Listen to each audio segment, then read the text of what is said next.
पुराने समय की बात है। राजपुर नामक राज्य में एक राजा रहता था। उसका स्वभाव काफी अच्छा था। उस राज्य की प्रजा भी राजा के कामकाज से बहुत खुश थी।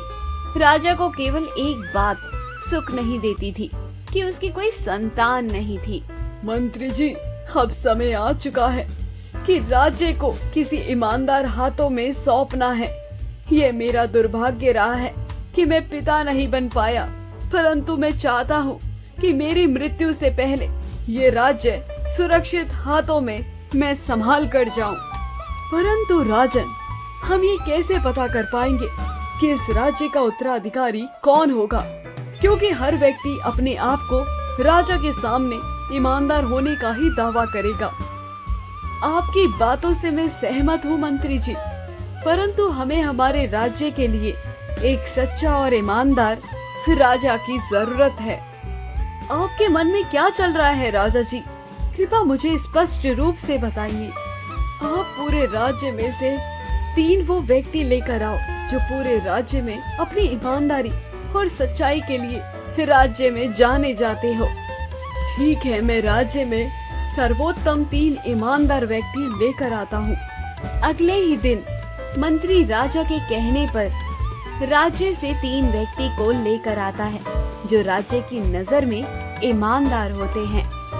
आने वाली दीपावली में से आप में से 3 व्यक्ति में कोई एक इस राज्य का राजा होगा। परंतु राजन, ये तीनों ही अपनी ईमानदारी व सच्चाई के लिए प्रसिद्ध है। इन तीनों में से किसी एक को सुनिश्चित करना बहुत मुश्किल है। मंत्री की बात को राजा बड़े ध्यान से सुनता है। मंत्री की बातों को सुनकर राजा कहता है, मैं तुम तीनों को ये एक पौधे का बीज देता हूँ। दीपावली से एक दिन पहले तुम सभी राजमहल में आना। इस पौधे की देखभाल अच्छे से होनी चाहिए। जिसका भी पौधा सबसे अच्छा होगा वही इस राज्य का उत्तराधिकारी होगा। ये कहकर राजा उन सभी को एक एक पौधे का बीज देता है। इन पौधे के द्वारा आप किस तरह पहचान पाओगे कि इनमें से ईमानदार व सर्वश्रेष्ठ और सच्चा इंसान कौन है? इनको पहचानने के लिए तो इन्हें युद्ध करवाना चाहिए था, कोई भी खेल करवाना चाहिए था जिससे हम पहचान पाते कि इस राज्य को कौन सही संभाल पाएगा। राजा जी, नहीं रानी, युद्ध या खेल प्रतियोगिता से हम किसी के शरीर की शक्ति को जान सकते हैं, परंतु हम उसके मन को नहीं जान सकते। युद्ध में निपुणता या खेल में निपुणता तो राजा से अधिक तो सेनापति में होती है, परंतु वह कभी राजा नहीं कहलाता है। इसी तरह से समय बीतता गया और वह दिन आ ही गया जिस दिन राजा को अपने राज्य के लिए उत्तराधिकारी का चयन करना था। हे राजन, ये तीनों लड़के आ गए हैं जिनको आपने पौधे के बीज दिए थे। आज वो दिन आ ही गया।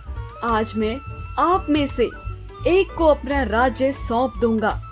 एक एक करके आप सभी अपनी मेहनत व लगन से जो पौधा लेकर आए हो वो मुझे दिखाओ।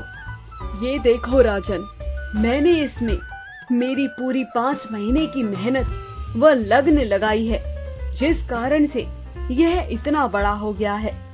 मैं एक सच्चा व ईमानदार व्यक्ति हूँ और राज्य का संपूर्ण कार्यभार भी संभाल सकता हूँ। पहले लड़के का पौधा बहुत ही सुंदर था। वह बहुत बड़ा हो चुका था। ये देखो राजन, मैंने इस बीज में बहुत ज्यादा मेहनत की है। इस कारण से एक बीज में से 2 पौधे बाहर निकल आए हैं। मैं हर रोज इसमें मेहनत कर रहा हूँ, जिस कारण से एक बीज में 2 पौधे निकल आए हैं। मैं इस राज्य को भी इसी तरह से रखूंगा जिससे राज्य में कभी भी कोई कमी नहीं होगी। यह सब देखकर तीसरा लड़का बहुत उदास हो जाता है, क्योंकि उसका गमला खाली होता है, उसमें कुछ भी नहीं होता। क्यों बेटा, तुम्हारा गमला खाली क्यों है? इन दोनों के गमले में तो पौधे हैं, तुम्हारे गमले में कुछ नहीं। क्या तुमने मेहनत नहीं की? राजन, ऐसा नहीं है कि मुझे मेहनत से डर लगता हो। मैं हमेशा से मेरा कार्य सच्चे दिल व ईमानदारी से ही करता रहा हूँ। मैंने हर रोज आपके द्वारा दिए गए बीज में पानी डाला था, परंतु ये कभी भी बाहर नहीं आया। यह सब देखकर राजा बहुत खुश होता है और उस लड़के को कहता है, हे मेरे प्रिय बेटे, आज से तुम ही इस राज्य के उत्तराधिकारी हो। जिस चीज की मुझे तलाश थी इतने समय से, वो आज पूरी हो पाई है। राजन, आप इसे राज्य का उत्तराधिकारी कैसे बना सकते हैं? इसके कमले में तो कुछ भी नहीं है। रानी, मैंने जो बीज दिए थे वे बंजर बीज थे। कोशिश व यत्न के बाद भी अंकुरित नहीं हो सकते थे उसमें। इन दोनों के गमलों में पौधे हैं, मतलब इन्होंने बीज बदले हैं, परंतु आखिरी लड़के ने मेहनत व ईमानदारी दिखाई।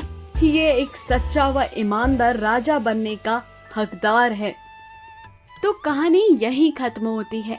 कहानी की सीख हमें यही सिखाती है कि कभी भी किसी से विश्वासघात नहीं करना चाहिए, क्योंकि विश्वासघात का बुरा परिणाम मिलता है। अगर आपको हमारी कहानी पसंद आई तो हमारे चैनल को सब्सक्राइब, वीडियो को शेयर और कमेंट करना न भूलें।